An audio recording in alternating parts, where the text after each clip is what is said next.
Muy buenas tardes. Estamos hoy reunidos con el doctor Alexander Díaz. Él fue juez de la República, gran conocedor de tecnología y derecho informático, escritor del libro Apuntes de Derecho Informático, libro gran recomendado para los académicos, abogados y demás personas que quieren conocer acerca del procedimiento de la tecnología y el derecho digital en materia probatoria y demás. Además, el doctor cuenta con estudios en ciencias penales y cibertecnologías, tanto de universidades nacionales como internacionales, como es el caso de España. Le doy la bienvenida, doctor Alexander. Doctor Cristian, muy buenas tardes. Muchísimas gracias por la invitación. Perfecto, doctor. Hemos visto que la tecnología, con lo de la pandemia, ha empezado a tomar más relevancia y en este momento le dan la importancia que tal vez antes habían despreciado. Entonces, mi primera pregunta que quiero hacerle, doctor, es ¿cómo ve el derecho informático y la tecnología aplicado en materia probatoria? Cristian, yo no sé si supiste que yo fui el primer juez del mundo en haber tramitado una acción de amparo en el año 2003. En el 2003, una persona incómoda recibiendo spam contrató a su abogado para que le instaurara una acción de tutela por habeas data, porque estaba molesto de recibir todos los días cantidades de correspondencia no solicitada, especialmente comercial, y que le llenaba los buzones, que para ese entonces, recuerda tú que en el 2003 la capacidad de los correos POP era muy pequeña, los de correo gratuito, y entonces se llenaba con cualquier cantidad de correo que se enviara, más cuando este no era solicitado. Y recordemos que el correo no solicitado va acompañado de attachments muy pesados, porque va imágenes distinguiendo o ilustrando el producto que quiere comprar u ofrecer al usuario que le llega el correo. De esta manera, el señor incómodo con esta situación instauró una acción de tutela, y yo me encontraba de juez promiscuo municipal de Rovira, un pueblo en el Tolima. Como dice en su columna, cuando me exaltó el doctor Humberto de la Calle Lombana, en ese entonces vicepresidente de la República, decía de un juez de un pueblo que tal vez nadie conoce, pero produjo una maravillosa pieza, se le adelantó a muchos jueces, incluso de la capital. Se refería como con una acción de tutela electrónica o digital más bien, estamos defendiendo los derechos fundamentales del habeas data a un ciudadano que, molesto o incómodo de recibir correspondencia a través de su correo electrónico, pusimos fin a la violación de su derecho a la intimidad. El trámite se hizo totalmente electrónicamente. Eh, yo pagaba de mi bolsillo los servicios de conectividad, mis equipos eran míos, el, el, todo el proceso lo hice con las seguridades que yo para ese momento, sin ser técnico, apliqué como juez de la República de la tutela. Efectivamente, como había en ese entonces dos jueces en ese municipio, todos los juzgados, cuando hay más de un juzgado, se somete a reparto, y yo me encontraba en Puertas. El juez que estaba en reparto me envió el proceso, y el único documento que se hizo en soporte papel fue el acta de reparto que se hizo asignándome a mí el proceso de tutela, y a partir de ese momento todo el trámite lo hice totalmente digital, el autoemisor, el traslado, y tuvimos incomodidades por parte del demandado, puesto que el demandado decía que él, como tenía acceso al expediente, le dije, pues, si usted quiere venir acá a Rovira, pues usted puede venir a Rovira, y pues no lo creo que sea necesario, porque yo estoy enviando todo lo que hay en este momento en el proceso. Pues como todos lo había recibido electrónicamente, todo en formato digital, pues para mí era fácil enviárselo a él nuevamente, lo que el actor acudía al sistema judicial colombiano para solicitar su defensa en el derecho violado. todo eso se lo mandé a él y él arguía que él no tenía acceso al expediente. El expediente fue el que se le mandó, revíselo. También decía que se le estaba violando el debido proceso porque el domicilio suyo no era Rovira. Dije, pues realmente no creo que necesitamos, y fue cuando por primera vez en Colombia se hizo no solamente un proceso digital, sino que se estaba hablando del domicilio electrónico que se asignaba a través del correo electrónico. Más tarde, cuando yo integré la mesa de trabajo de reforma del Código de Proceso Civil para ese entonces, integramos la mesa con varios magistrados de los diferentes distritos judiciales del país y de la mesa de trabajo se estableció el domicilio, el domicilio virtual y que entre otros términos aparecía diciendo que el domicilio virtual se tendrá como el primer registro el correo electrónico y si tuviera varios se tendrá como el primero registrado el suyo para notificaciones. Después de esa explicación y haberle corrido traslado para que él respondiera a los argumentos que tenía el actor como violatorio de su derecho fundamental del habeas data, respondió y no justificó realmente por qué él enviaba tanto correo y finalmente fue condenado porque no justificó cuál era la relación comercial que tenía él, porque recordemos que el spam lo único que se hace es tener un listín enorme de usuarios y mandárselo a todos esos usuarios sin importar si mi empresa tiene vínculos o no con esos señores. Entonces, yo explicaba en la sentencia que la modalidad del correo electrónico no solicitado está el opt-in y el opt-out, que es cuando hay un vínculo previo comercial con la persona o el derecho que tiene la persona al recibirlo de seguir recibiendo mensajes de esa naturaleza porque es de su interés en relación porque tiene un tema un producto de ese tema, un auto de alta gama, un electrodoméstico de esa naturaleza, de punta. Entonces le interesa literatura que produzca a esas empresas y pues acepta que continúe enviándole la información a su correo. Más no cuando, por ejemplo, me llega información de ollas a presión. Yo no soy chef, entonces para qué yo sigo recibiendo información de esa naturaleza. Entonces,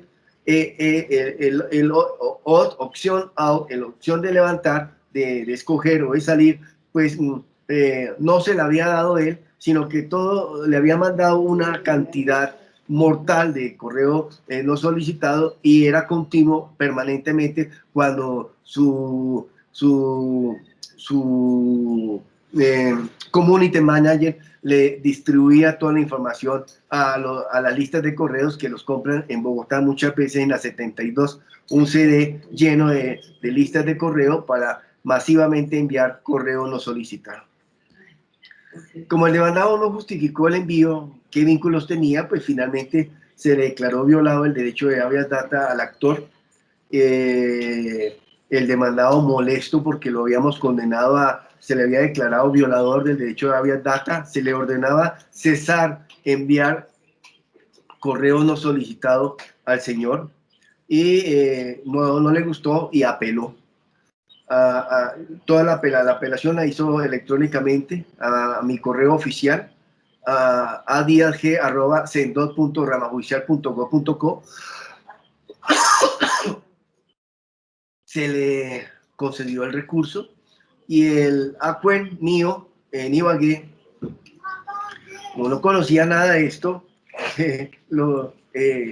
para esto era como un hechizo, como magia, como un juez de un pueblo minúsculo, un pueblo distante de la capital, un pueblo que casi, pues en España ellos creían cuando se enteraron que yo había hecho la primera acción de tutela electrónica en el mundo, ellos creían que Rovira era algo así como un Medellín, un Cartagena, un Cali. Cuando les dije que Rovira no tenía semáforo, no lo creían. Entonces, pues, el menosprecio que se le tiene a los pueblos por parte de los colegas o de algunos sectores gubernamentales, de que allá no se produce nada o que es inoficioso los funcionarios o no hay gente inquieta. Entonces le pareció extraño que llegara de Rovira una acción de tutela electrónica desatándose el recurso de apelación. Mi segunda instancia, me reservo el nombre de quien conoció mi tutela, lamentablemente no siguió mi línea interpretativa, ni mi avance tecnológico, ni de conocimiento, y dijo que efectivamente se decretaba la nulidad porque yo no era competente, porque supuestamente los hechos no habían ocurrido en el domicilio, que yo no era el competente porque yo no era el juez del domicilio de la víctima. Entonces, pues ellos me daban a entender que una virtualidad se somete a la parte material o fija en donde se encuentra la PC que uno vaya a desarrollar la actividad. Sabemos perfectamente con los delitos informáticos que son transfronterizos, podemos perfectamente realizar una actividad desde Johannesburgo y aparecer que estamos haciendo algo en Johannesburgo, o desde Johannesburgo, estando en Bogotá, podemos realizar una actividad que aparezca ejecutada en Berlín para terminar ofendiendo el bien jurídico tutelado en Nueva York. Entonces, pues ahí nos ponemos a pensar esa teoría del juez de ese entonces cuando me dijo que yo no era el competente, pues yo creo que estaríamos hoy a recoger. Pero yo me estaba adelantando mucho. Recordemos que estoy hablando de 2003 y estamos en el 2021, y hoy por hoy, incluso hoy genera asombro algunas cosas en tecnología. Eso fue el caso más clásico que pude comprobarlo de cómo desde 2003 al 2021 el conocimiento no ha avanzado. Mi doctor Gordillo, no ha avanzado nada. Entonces, pues vemos qué ha pasado de 2003 a 2020. ¿Qué ha pasado entonces? ¿Dónde está el conocimiento? ¿Dónde está la investigación? ¿Dónde está El el desarrollo jurisprudencial eh, institucional? institucional. ¿Dónde está el esfuerzo institucional para que sus funcionarios se hayan preparado y estén a la altura de las circunstancias? Vulgarmente se dice que la pandemia nos cogió con los pantalones abajo, perdónenme lo gráfico, pero realmente estamos manicruzados ante tantas situaciones novedosas tecnológicas que la judicatura no las tenía previstas, no las analizó.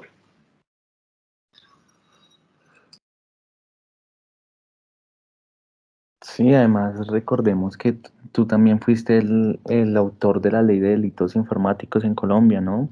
Cuéntanos un poco este tema, cómo se hizo el proceso y qué consiste, cómo aclarar a la gente en sí qué es un delito informático, la protección de datos y demás. Este, este trabajo tiene un antecedente de 2007, 2006. Yo cacharreaba, yo ya tengo más de 25 años cacharreando con las tecnologías de la información implementadas en la justicia. Y, y veía que era muy fácil vulnerar la información que transitaba a través de las redes y no había ningún control. Entonces, pues dije, tiene que haber algo, una normativa que le ponga una, como decía mi madre, que en paz descanse, una derecera, un camino, una luz. Efectivamente, para esa época también se reunió el Acuerdo de Budapest, se reunieron todos los países de Europa y preocupados también de que existieran delitos informáticos, convocaron a que todos los países de forma individual legislaran sobre el tema. El Acuerdo de Budapest realmente no habla nada sobre aspectos sustantivos, sino aspectos procesal, agravantes, ayuda internacional y, y una preocupación, un discurso sobre la preocupación que genera los delitos informáticos en el mundo y que hay que controlar. El proyecto que yo establecí, que yo redacté, lo hice con el ánimo, es una fórmula, un decálogo sustantivo, y veía todas las irregularidades que pasaban en la red y traté, mediante esos 10 artículos, traté de tipificarlos, aunque es muy difícil porque Hoy hay muchas conductas que faltan por incluir, aunque tenemos que establecer que con mi ley logramos dos cosas importantes: elevar al bien jurídico tutelado la información y los datos, y establecer la diferencia entre delito informático y delito electrónico. ¿Qué quiere decir esto? Que acá, para que en Colombia se consuma un tipo penal denominado delito informático, tiene que haber alterado o atentado el bien jurídico tutelado en la información y los datos. No es lo mismo un delito informático que un delito electrónico. El mejor ejemplo es el que yo les traigo a mis alumnos, es que si tú, Cristian, tienes tu historia clínica en soporte de papel guardada en tu escritorio, en la gaveta derecha inferior, y se te desaparece, ese es un delito informático, porque tú tienes almacenado en soporte de papel información sensible, tal como lo ha calificado la Corte Constitucional, información de salud. Y si se te desaparece de tu control, si se desaparece de tu vigilancia, tú ya no tienes ejercicio sobre él. Y al no tener tú el control de dirección, de protección, está esa información expuesta a terceros, que puede ser usada de buena fe o de mala fe. Ahí hay un delito informático. Y muchos no creían que un delito informático se pudiese consumar sobre un soporte papel, que es un soporte físico. Y no es lo mismo, por ejemplo, no puede haber para mí, salvo un mejor concepto, estafa electrónica, estafa informática. Por ejemplo, unos zapatos Gucci y te cuestan $10.000 y tú pagas los $10.000 y llega a tu casa una caja aparentemente con unos zapatos, pero lo que encuentras dentro de la caja es medio ladrillo. Entonces, ahí no es un delito informático, sino un delito, es una estafa, que es un delito contra la propiedad agravado por las circunstancias de haber sido consumado a través de medios electrónicos. Esa es la gran diferencia que tenemos nosotros en los delitos informáticos y los delitos electrónicos. Lamentablemente, la mayoría de las legislaciones en el mundo han modificado o tergiversado o le han dado un sentido diferente al término de informática a electrónico, porque cree que todas las conductas irregulares o dolosas que se consuman a través de medios electrónicos son informáticas. Y no todos los delitos informáticos se consuman a través de medios electrónicos.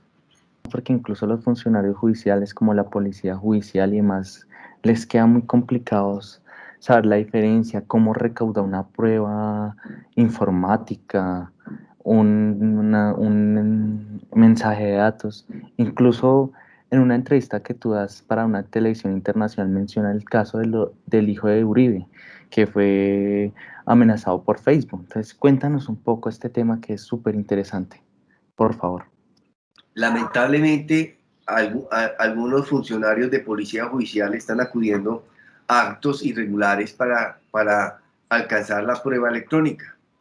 Y en este caso traje a colación las amenazas que presuntamente recibían los hijos del doctor Uribe. Y la policía judicial lo que hizo fue entrar al Facebook, al Messenger del capturado, y pues él, como en ese entonces tenía una novia, lo que hicieron fue copiar todo el texto del Messenger de él que sostuvo con su novia, y pues si le desagradaba los hijos del doctor Uribe, seguramente encontraba ahí algunas frases incómodas dirigidas para con ellos, que se lo manifestaba en una charla privada a su novia. Pero eso no era una clara manifestación de amenazar a una persona con el propósito exprofeso de eliminarla, como se le dio a entender. Pues se le dio la trascendencia al señor capturado, era porque se trataba de los hijos de ese entonces del presidente de la República. No creo que hubiera pasado si se trataba de otra persona, un tercero, y más cuando las pruebas eran tan elementales o tan básicas y que no constituía o no materializaba ningún elemento material probatorio suficientemente fuerte para hacer una imputación. No obstante, prosperó la imputación, pero cuando llegaron al juicio, la juez fue muy juiciosa y exigió la extracción correcta del chat que había sostenido el presunto acusado con su novia. Y se estableció que habían era extraído directamente del chat, no se lo había entregado el administrador de Facebook directamente, no lo había descargado, no le habían hecho una extracción forense correcta, y lo que hicieron ellos fue copiar, pegar y editar. Entonces, algunas frases le acomodaron un veneno más alto para que diera un ápice de responsabilidad por parte del hombre, y la juez, muy juiciosa con el tema, estableció que ese chat no había sido correctamente extraído y lo excluyó de la prueba. Exclusión que fue suficiente para declarar inocente al señor, y de esta manera pues no fue incluido el acervo probatorio de la presunta amenaza que recibían los hijos del doctor Uribe. Quiero hacer énfasis sobre la importancia del derecho tecnológico en materia probatoria. ¿Cómo, doctor, se recolecta una prueba eh, informática? Es decir, digamos un chat, correo electrónico, ¿cuál es la forma correcta que se debe recolectar? Y esta información es importante tanto para el funcionario judicial como para el abogado en caso de impugnar este tipo de pruebas o de presentar también parte. Lo primero que yo pido cuando entro a una audiencia y mi contraparte, cualquiera que puede ser, yo puedo ser un abogado de víctimas, puedo ser un abogado en defensa de un indiciado, y me estoy enfrentando con el abogado de víctimas, me estoy enfrentando con el delegado del fiscal, y lo primero que le pido a ellos es que me certifique, que me enseñe o le ilustre al juez el certificado forense de origen del documento electrónico. Si no tiene forma de mostrar el certificado de origen forense del documento electrónico, ese documento, si bien es cierto, no es ilegal o no es ilícito, pero se le está restando credibilidad, como ya lo dijo la Corte Constitucional y la Sala Penal de la Corte Suprema de Justicia, en donde es un mero indicio. Y un mero indicio, pues realmente es muy débil si quiere solidificar una imputación, porque con él no va a poder llegar a tumbar, a sustentar una imputación. No obstante de eso, hay fiscales hay fiscales y hay abogados de víctimas que quieren probar la consumación de un delito informático con testimonios.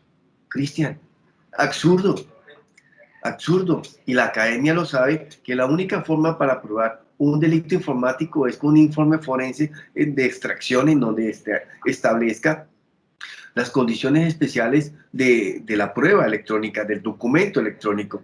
No hay otra forma que tú pruebes de que Pedro Pataquiva accesó en forma irregular a una red, que violó datos personales y publicándolos o extrayéndolos de un fichero, que ejecutó un daño a un sistema informático, o cualquiera de los tipos de los delitos informáticos. La única forma que se puede verificar o probar es con el informe forense que lo realiza la policía judicial o el forense del abogado que está haciendo la defensa. La única manera. Entonces, es como si tú intentaras probar un vínculo de consanguinidad con testimonios, Cristian. Es como decir de que Pedro Pataquiva era hijo de Juan Pataquiva porque los 600.000 habitantes del pueblo que conocían o vivía en la familia Pataquiva, él lo llamaba hijo o mijo. Eso no es suficiente, tú sabes perfectamente que tú tienes que probarlo consanguíneamente, y lo único que puede consanguíneamente probar el vínculo entre los dos es el examen de ADN. No hay otra forma. Tú trayendo todo el pueblo no te va a servir para nada decir de que Pedro Pataquiva es hijo de Juan Pataquiva. Solamente con el examen del ADN. Igual pasa con un delito informático. Si tú no pruebas que el delito informático se consumó en unas condiciones especiales y que este te lo haya establecido el forense mediante una correcta extracción y cumpliendo todos los protocolos de solemnidad, no hay forma de probar un delito informático. Y lo primero que yo pregunto es eso. Hay que atender también, hay que atender y entender también que son diferentes los metadatos, el hash y la cadena de custodia. Porque es que yo le pregunto al delegado, su señoría, le solicito que le requiera al delegado que nos anuncie el hash del documento electrónico que acaba de enseñar o descubrir. Entonces, él no sabe qué es hash. Comienza a buscar una cantidad de documentos, a revisar todos los papeles que tiene ahí, la mayoría de las veces, o si no, hablar con su policía judicial, porque seguramente el policía judicial sí le dijo, Les doctor, tapaba el tiempo. hay que registrar el hash. Y como hay como cierta rivalidad, porque ahora toda la policía judicial son abogados, entonces el delegado no le gusta ser ordenado por su policía judicial y hay ciertas celos, hay cierta rivalidad y no obedecen las sugerencias del policía judicial y pasan por alto. Si no me pueden enseñar el hash en el momento que yo lo estoy requiriendo porque me están exhibiendo un documento, no descubriendo, me están exhibiendo un documento electrónico, ese documento, pues si no es falso, está, no tiene ninguna credibilidad en ese momento porque la única forma de un documento electrónico me puede probar autenticidad, inalterabilidad e integridad es con el hash, el que ese documento fue extraído en tal día, en tal parte, desde tal secuencia o desde tal fichero, o se realizó tal ejercicio forense para extraerlo, para hacer una copia forense en el dispositivo posiblemente usado en la consumación de la conducta penal. En el laboratorio se hace con bloqueo de escritura para evitar entonces cualquier alteración de la copia que se va a mantener. Yo he tenido casos en donde el fiscal me dice en plena audiencia preparatoria que se les apareció el disco, pero que por casualidad lo sacan de la manga, la víctima tenía tres guardados en una caja fuerte porque pensaba que posiblemente la fiscalía hubiera podido perder el disco. Llegan con esas, llegan con esas. O, por ejemplo, una violación de datos personales, cuando una esposa celosa difunde las imágenes explícitas de la intimidad de la presunta amante o la galán que le manda fotos de esta naturaleza a su marido para encantarlo, y esta de rabiosa comienza a difundirlos y mañana la fiscalía no aporta el dispositivo en donde se alojó ni donde se envió las imágenes explícitas de la intimidad de la agraviada, ¿no?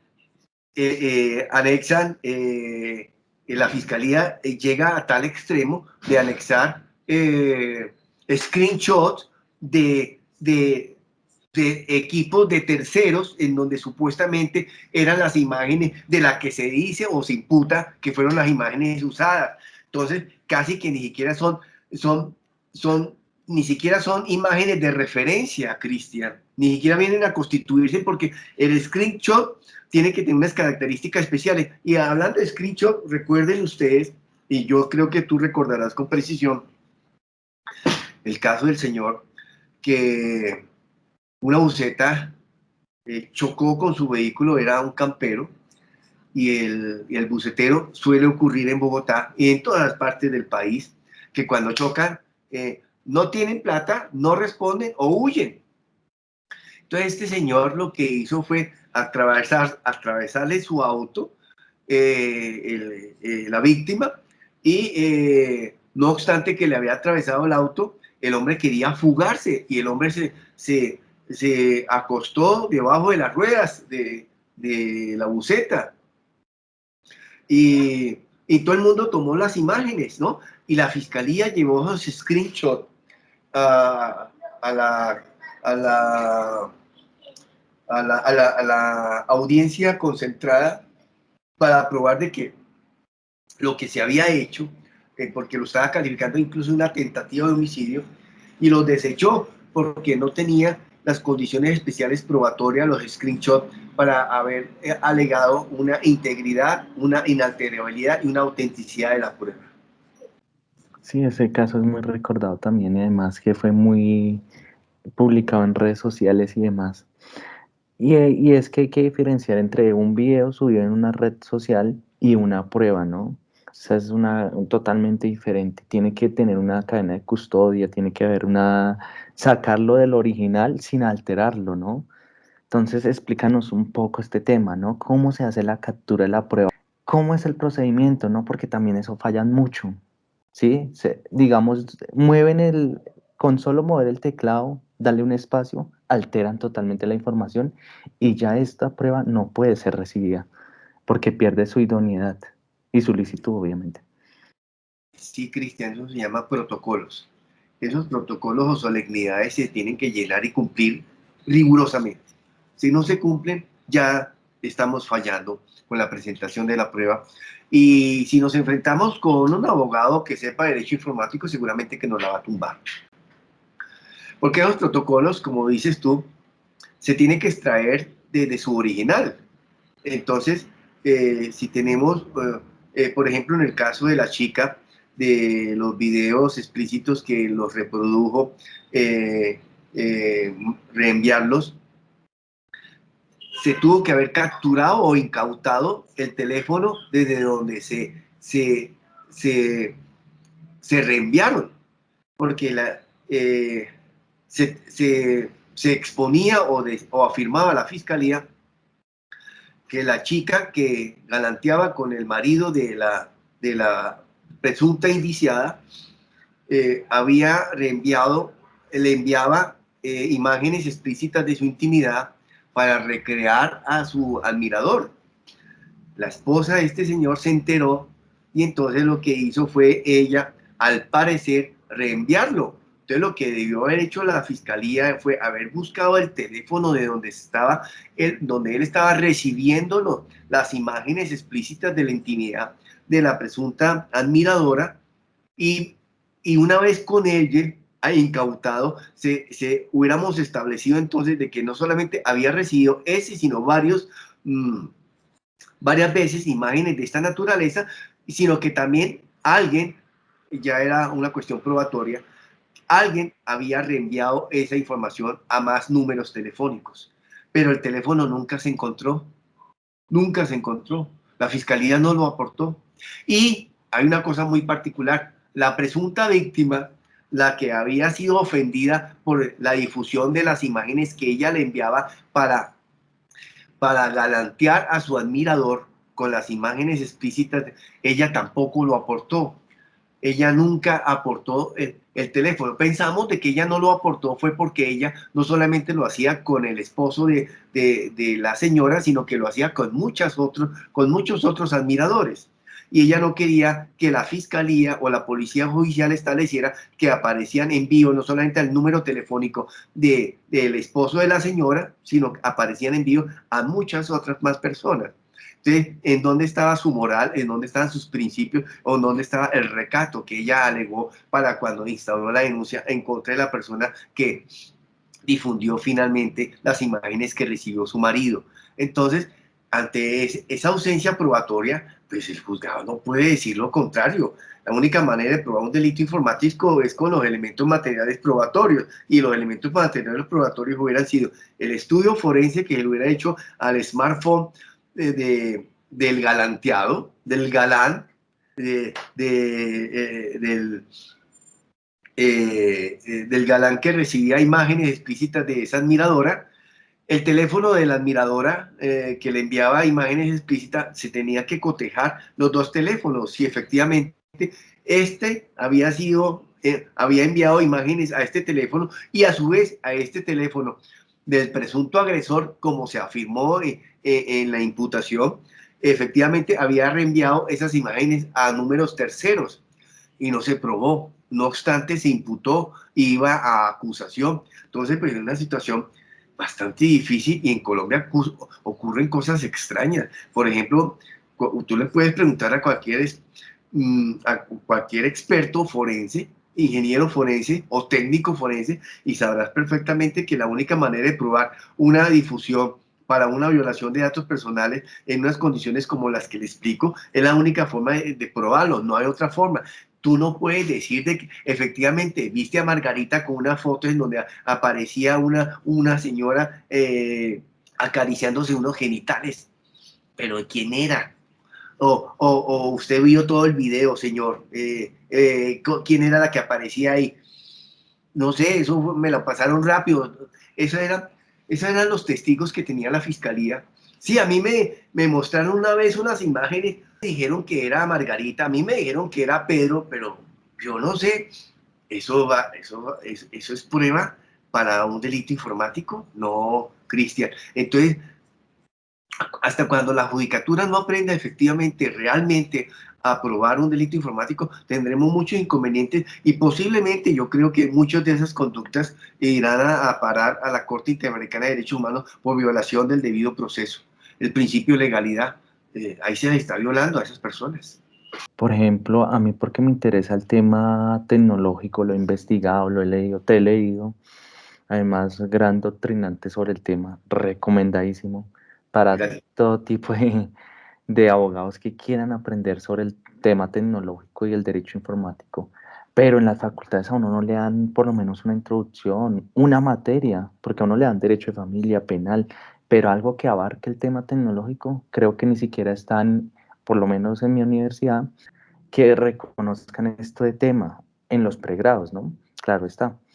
Y en los posgrados tampoco es que haya mucha oferta. Entonces, desde cómo lo educan a uno para ser los futuros abogados, ya están fallando. ¿Tú qué crees solución sería para esta situación que se está presentando, tanto académicos como profesional, en la rama, etcétera? Mira, en una universidad acá de Ibagué se me invitó a dictar informática jurídica. Y mis estudiantes creyeron que yo iba a dictar, era a enseñarles cómo hacer negrita en Word, cómo justificar textos, algo así. Entonces, cuando comienzo yo a hacer un trabajo efectivo de informática jurídica, de investigación y de lectura, de conferencias, y pues se les complicó mucho la vida a muchos estudiantes, porque no solamente dictaba de día, sino para los estudiantes nocturnos. Y se quejaron con el rector, porque muchos de mis estudiantes eran políticos de entonces, no sé si hoy pasará igual, concejales, alcaldes, diputados, que estaban formándose como abogados. Y entonces decían ellos que yo les ponía muchos trabajos de investigación. Era muy difícil pasarle al doctor Alexander. Entonces, pues, esa universidad me dijo que yo estaba muy severo con la formación y que entendiera que muchos estudiantes estaban muy ocupados, venían desde lejos y que tenían que hacer un gran esfuerzo. Yo le dije al rector en esa oportunidad, sí, doctor, yo entiendo perfectamente, pero recuerde usted que usted me contrató para sacar buenos abogados de su facultad y es lo que yo intento. Pero no obstante, doctor, si usted cree de que no estoy cumpliendo la misión que usted me encomendó, pues yo entrego el cargo para que usted disponga como bien tenga. No hizo ninguna referencia, pero la crítica general era que yo era el coco de la universidad para realizar esta actividad de investigación. Ahora, en la otra parte que me dices tú, que necesitamos creer en lo nuestro, Cristian. Imagínate que he estado, no sé si habrás leído mis columnas sobre inteligencia artificial. Yo soy un defensor de que la inteligencia artificial tiene que aparecer siempre en su aplicación como transversalización de datos, de la captura de datos personales. En el algoritmo de inteligencia artificial tiene que haber un filtro siempre constitucional, porque si no tenemos ese filtro, seguramente cuando se vaya a aplicar la inteligencia artificial, se va a aplicar el sentimiento de quien sesionó el dato. Entonces, si tú tienes un dato viciado, odias a los negros, odias a los homosexuales, odias a los extranjeros, entonces pues el sentimiento cuando se te pregunte algo sobre ellos, seguramente se va a reflejar en la respuesta cualquiera que sea la forma de pregunta que se te vaya a formular. Entonces todo eso, te imaginas 20 personas con ese sentimiento tuyo en una encuesta de 20 personas, pues seguramente cuando vayamos a realizar, como pasa con el sistema judicial en algunos distritos judiciales de los Estados Unidos con el proceso de inteligencia artificial de COMPAS, que allá es, ya no va mal si somos latinos, ya no va mal si somos árabes, ya no va mal si somos negros. Si estamos presos o estamos vinculados a un proceso judicial en el sistema judicial de los Estados Unidos, cuando vayamos a pedir una gracia, un perdón, una sustitución o una libertad condicional o provisional, pues por ser negros, por ser latinos o por ser árabes, vamos a tener una desventaja sobre los otros procesados porque se nos tiene con con un banner identificable como los proclives a delinquir permanentemente. En esas condiciones pues no vamos a tener ninguna, y es porque COMPAS no se hizo con ningún filtro constitucional. Igual pasó con la inteligencia artificial de Amazon. Me han criticado que traigo mucho el ejemplo de Amazon, pero es el mejor para explicar la exclusión de género. Amazon tenía 10 plazas para ofrecer, para trabajar. Creo que eran para rellenar islas. Las islas son esos espacios en donde tienen almacenados por secciones de determinados productos. Entonces, ese funcionario, ese empleado, está encargado de que ese producto nunca falte, para que cuando el robot vaya a retirarlo, porque un comprador quiere ese producto, siempre lo haya. Entonces, ese señor hace ese trabajo, mantener el producto siempre ahí, para que cuando el robot vaya a retirarlo, porque hay un comprador en Islandia o en Buenos Aires o en cualquier parte del mundo, el robot pueda retirarlo y proceda a su envío. Habían 10 plazas y se las dieron a 10 hombres y no se las dieron a ninguna mujer, arguyendo que las mujeres eran problemáticas porque la menstruación de la mujer es un problema, las mujeres son pendencieras, las mujeres son chismosas, las mujeres son flojas, y pues el calificativo, todos esos calificativos que se ganaron las mujeres fue de origen alguien que odia a las mujeres, o no le tiene un buen concepto a las mujeres, o desvalora las grandes capacidades y talentos que tienen las mujeres. No se hizo un estudio y no se hizo un filtro constitucional para cuando se aplicara entonces una inteligencia artificial en un proceso de esta naturaleza de selección de personal, no había forma. De hecho, había una noticia que decía que la inteligencia artificial estaban probando un robot y se había vuelto nazi. Se habían cogido los mismos criterios de discriminación racial que los nazis. Entonces, sí, obviamente tiene que haber una protección, ¿no? Y puede incluso pasar lo el mito de Terminator, que la máquina se salga de control. ¿Qué opinas de ello? Cristian, hay opositores a mi principio, a mi manera de pensar. Me dicen, Alex, es como si hubiéramos puesto condiciones especiales a la producción de armas de fuego. Entonces, lo que tenemos que hacer es, como quiera que las armas de fuego es para matar hombres, no, su objetivo es ese, matar hombres, y como matar hombres es inconstitucional, pues las armas de fuego no podrían ser producidas, me dicen mis antagonistas. Efectivamente tendrían razón, ¿no? Pero entonces, por eso existen las condiciones de restricción de su uso, pero hay países que no las tienen. Y de ahí es porque hay una mortandad o un mal uso o una mala aplicación de las armas de fuego. Y esa mala aplicación no solamente se convierte en situaciones domésticas, como ocurre que cualquier demente en los Estados Unidos en un mall comienza un galil a dispararle a 20 personas. No, también está en que un pueblo, si se quiere tener de enemigo o contradictor o una ventaja sobre su vecino porque quiere apoderarse de una franja de su tierra, pues usa las armas con ese propósito para amedrentar, para elevarse, para tener una mejor posición de, de, de, de ataque. Entonces, es cuando esas condiciones deberían aplicarse, pero no se aplican, Cristian. Y yo quería abordar el tema también, ¿qué recomendaciones tú nos das, tanto a los abogados como a las personas en general, para que no tengamos esas vulnerabilidades de datos? Porque cada vez que estamos más conectados, más vulnerables somos.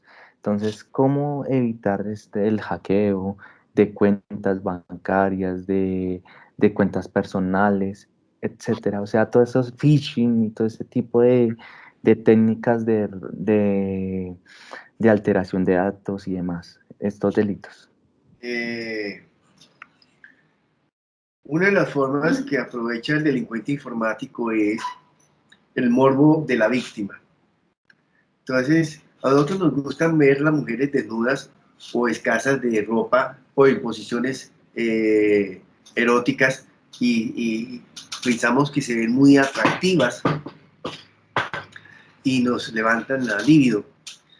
Pero aquellos que no la pueden controlar, entonces aprovechan esa coyuntura. Pero no solamente esto, por ejemplo, eh, aquellos que cuando mataron en sendos asaltos a estos guerrilleros, dirigentes o cabecillas de grupos al margen de la ley, pues todo el mundo quería ver destrozado el cuerpo de los guerrilleros. Entonces, ese morbo que se genera es el más atractivo para el delincuente informático. Entonces, tú quieres ver cómo mataron a Pedro Pataquiva y cómo quedó reventado, pues no sé qué atractivo tiene, pero para muchos sí. Y pinchan el botón, pinche acá, y lo que hace es instalar un programa malicioso y se la apodera de su equipo. ¿Quiere ver a Shakira sin ropa interior? Pinchan el botón y supuestamente van a ver a Shakira sin ropa interior, pero lo que hacen es descargar un software malicioso. Y así son todas las cosas. Le llegó un requerimiento a la DIAN y usted, señor usuario, no declara. Entonces, pero mayor información, pinche acá y pincha y lo que descargan es un software malicioso. Entonces hay que tener un poquito de sensatez, nomás, Cristian. Sensatez. ¿Tú para qué vas a ver a Shakira sin ropa interior? ¿Es algo interesante para ti? ¿Eso te va a llenar un nivel de intelectualidad? ¿Te lo va a aumentar? O no sé. Es decir, esto es una metáfora, ¿no?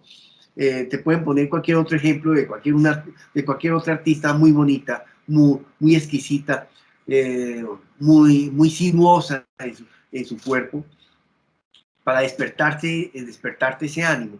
Igual cuando quieres tú, cómo aplastaron el niño que cruzaba la séptima cuando intentaba alcanzar a su madre.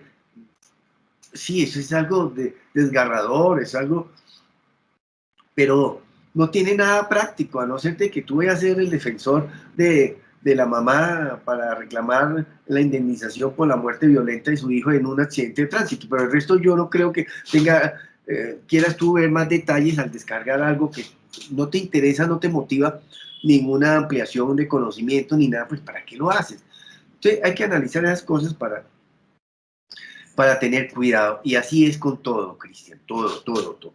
Si te están invitando a cosas de que tú no te has escrito, tú no tienes familiares en Nigeria, eh, no tienes novia en Sri Lanka, tú no tienes cuenta en un país asiático.